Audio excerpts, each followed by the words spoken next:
Okay, I've just met this gentleman at the Manassas Gap Shelter. Do you want to introduce yourself and how you're involved in the shelter and everything like that? Sure. So my trail name is Granddaddy Spartan. My real name is Mills Kelly, and I'm the maintainer of this historic shelter. Wonderful. And earlier on you were telling me about how you became involved with this shelter, and can you repeat that for everyone who's listening? Sure. So, the Appalachian Trail is maintained by a network of volunteer clubs. And so I'm a member of the Potomac Appalachian Trail Club. And I started doing field volunteer work in, 13, 14 years ago. First I was a trail maintainer. And then I took care of a historic cabin in Shenandoah National Park, built back around the turn of the last century. I did that for several years. And then I moved half-time up onto this mountain. And so I live here 3 or 4 nights a week. And this shelter is only a couple of miles from my house. And so when the maintainer who had been taking care of it retired, that happened to be when I was moving up here, and so I said, "Ooh, I'll do that." And so I stopped taking care of the cabin in Shenandoah National Park and started taking care of this. I guess it was about 4 years ago now. That's wonderful.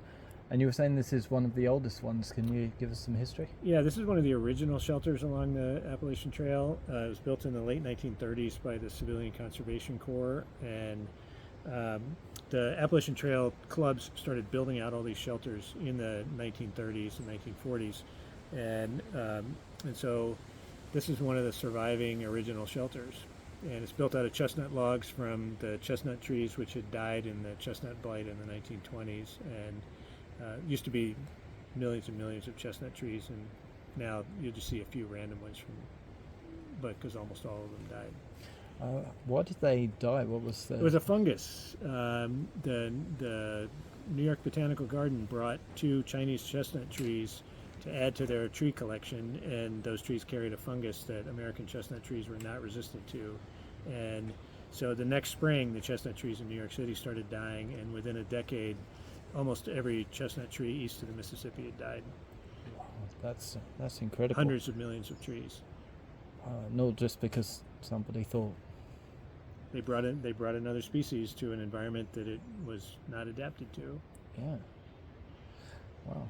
So how long do you plan to be involved with the trail? Oh, long time. I mean, I got on the Appalachian Trail for the first time in 1971, so I was 12, I think, and I've been involved with it ever since. And so as long as I'm, able to keep volunteering, I'm going to do it.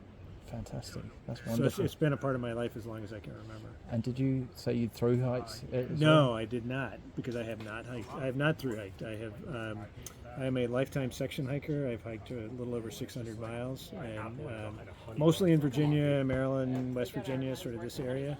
But also in Vermont and New Hampshire and Georgia, North Carolina. I've done bits and pieces all up and down the trail.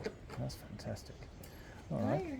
Good. And you're wearing the t-shirt and you've got the sticker over there, the Green Tunnel Podcast. Can you tell us a little bit about that? Yeah, so the Green Tunnel Podcast is my podcast on the history of the Appalachian Trail. I'm a historian of the trail, and so written a lot about it, researched it a lot for years, and so I'm a historian at George Mason University, and so we have a podcasting shop, and so Green Tunnel is my show about the history of the AT. And where can people find that? Every podcasting platform you can possibly imagine: Apple, Spotify, Podchaser, whatever. We're everywhere you want to look. That's fantastic. All right. Well, thank you for sharing a little bit of time with us and Sure. giving us a little Thanks bit so of much. history about the shelter. Yeah, thanks so much. Thank you.